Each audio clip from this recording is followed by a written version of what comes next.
Happy Monday evening, everyone. I'm Riley King, and welcome to this Monday evening edition of the Riley King Newscast, right here on the Riley King Network.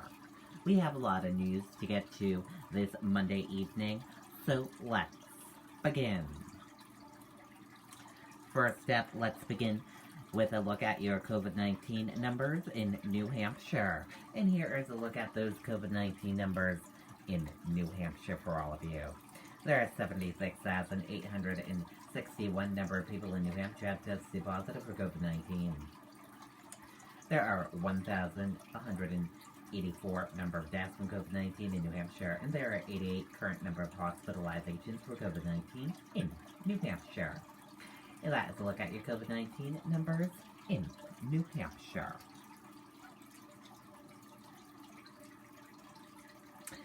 First up, longtime Concord high school teacher placed on leave in accusation of unauthorized use of physical action to gain a student's attention is being investigated by the SAU 8 school district. A Concord high school teacher has been placed on administrative leave pending an investigation about unauthorized physical interaction with a student that is not being allowed per SAU 8 district policy. According to Kathleen Murphy, the school district superintendent, the teacher in question, in an effort to work with a student, used unauthorized physical action to gain the student's attention on Friday. A complaint was later filed. The teacher was placed on leave, and parents with children in the educator's classroom were notified of the leave on Monday. Pending the investigation, the educator will not be allowed to access to the district's computer network, buildings, or grounds. As superintendent, I regret this incident took place and hope to resolve the situation quickly, Murphy said in a statement. Limited information is available about the incident due to it being a personnel matter. Parents of the teacher were notified about a substitute staffer teaching classes. Updates will be issued about the need for substitute teachers if the leave continues beyond this week, according to an email sent to parents. The teacher has been with the district for more than 2 decades.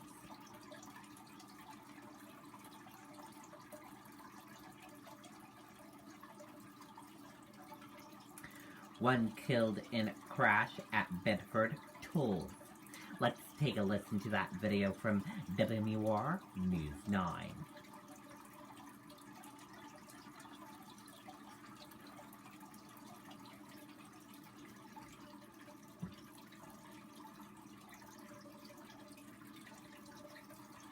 And we do begin with that breaking news in Bedford, where one person is dead after this crash at the Everett Turnpike tolls.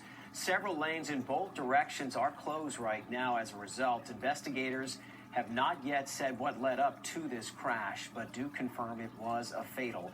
News 9 is also there. We will bring you more information as soon as it is confirmed. Okay, and there you go on that video in that report.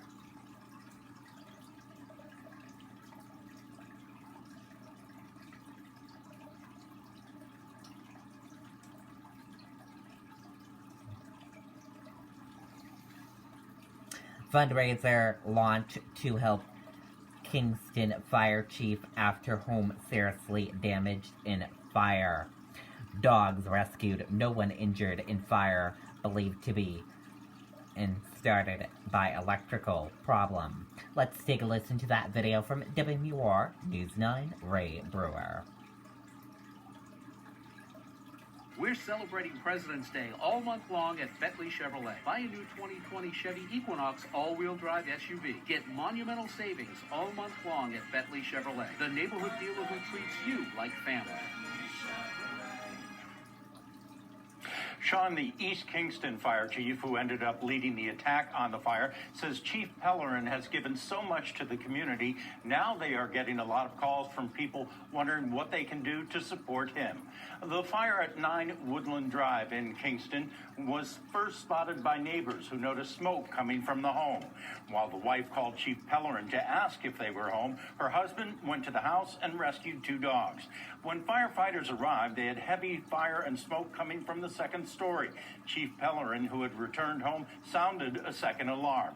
Now, the fire was eventually extinguished and no firefighters were hurt, but the East Kingston chief says it will take months to repair the damage. He says he spent several hours with Chief Pellerin at the scene this morning. I think it's just now starting to sink in the enormity of what happened. I mean, we spent a lot of time fighting fires and helping other people, and it's a different perspective when it's your own. Now, the chief and his family are currently staying with friends and relatives. If you would like to help out, a fundraiser is currently underway. Donations of cash or gift cards are being accepted at the Seacoast Chief Fire Officers Mutual Aid District, P.O. Box 1288, Hampton, New Hampshire, 03843 1288. Reporting live, Ray Brewer, WMUR News 9. Okay, and there you go on that video and that report.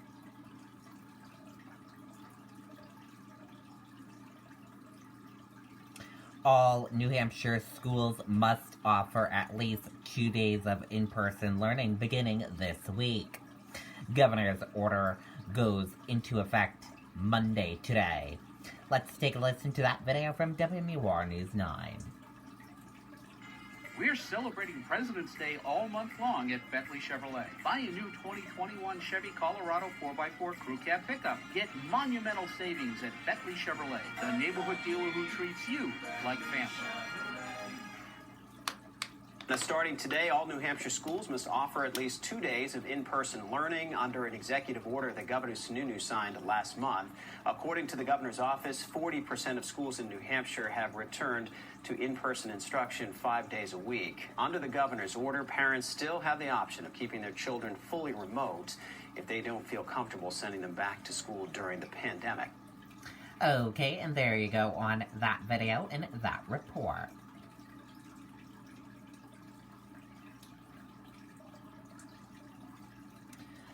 Fireball strikes through New England sky. Witnesses in New Hampshire, Vermont, Canada reported the meteor. Let's take a look at that video. We're celebrating President's Day all month long at Bentley Chevrolet. Buy a new 2020 Chevy Equinox all-wheel drive SUV. Get monumental savings all month long at Bentley Chevrolet, the neighborhood dealer who treats you like family.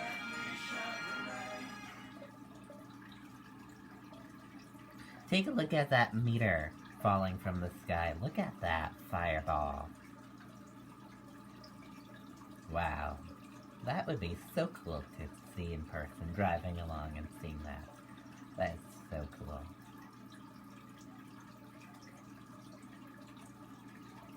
Wow, look at that fireball in the sky. Imagine seeing that when, like, driving on the road or something, or looking out your bedroom window. That would be so cool to see.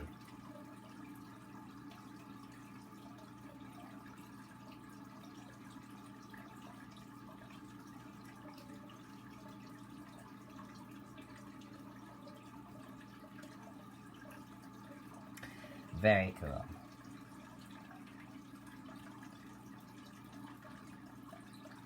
And tonight on New Hampshire Chronicle, sea shanties.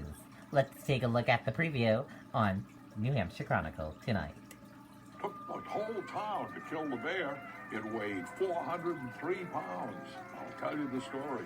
Well, blow me down. We'd be all right if the wind within our sails. These catchy sailor songs are all the rage. Soon may the wellerman come to bring us sugar and tea and rum. Going overboard for sea shanties. It's fun. Come on over. Get on board. Tonight at 7 on New Hampshire Chronicle. And that is tonight at 7 o'clock on New Hampshire Chronicle on WMUR ABC Network.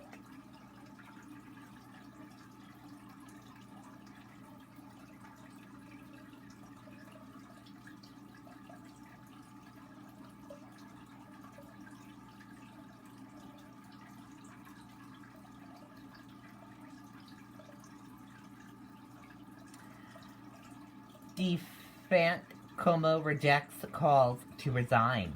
Let's take a listen to that video from ABC News. Okay guys, Microsoft Surface Pro 7, MacBook Pro. Surface comes with the pen and touchscreen. Mac gave me this little bar, but just give me a whole touchscreen. Surface Pro has a detachable keyboard.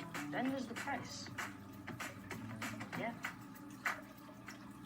Now to more trouble for New York Governor Andrew Cuomo as more women come forward accusing him of inappropriate behavior. And the top state Democratic leader is now calling for him to resign. Stephanie Ramos has the very latest.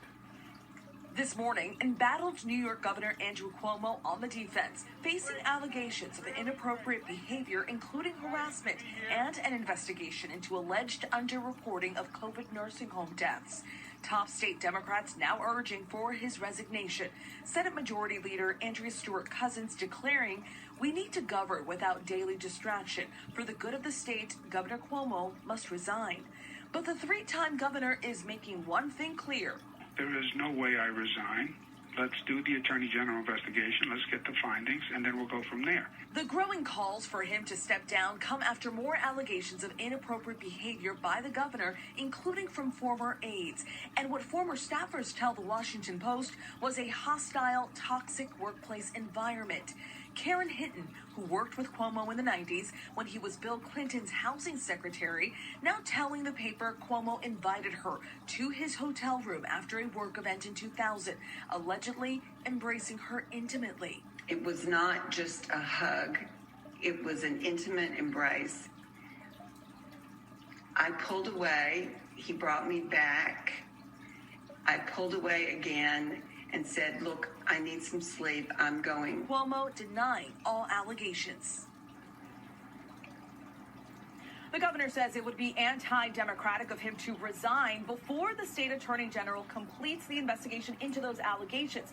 Cuomo also says he will not be distracted from the work that needs to be done by this or by the political differences he may have with those individuals calling for him to step down. Robin. All right, Stephanie, thank you. Well, hey there, GMA fans. Robin Roberts here. Thanks for checking out our YouTube channel. Okay, and there you go on that video and that report. Thank you for joining us for this evening edition of the Riley King Newscast right here on the Riley King Network. I hope you all have a great rest of your evening, and I'll see you back here tomorrow for another newscast. I'll have a news report coming up in a little bit. Good night and goodbye, everyone.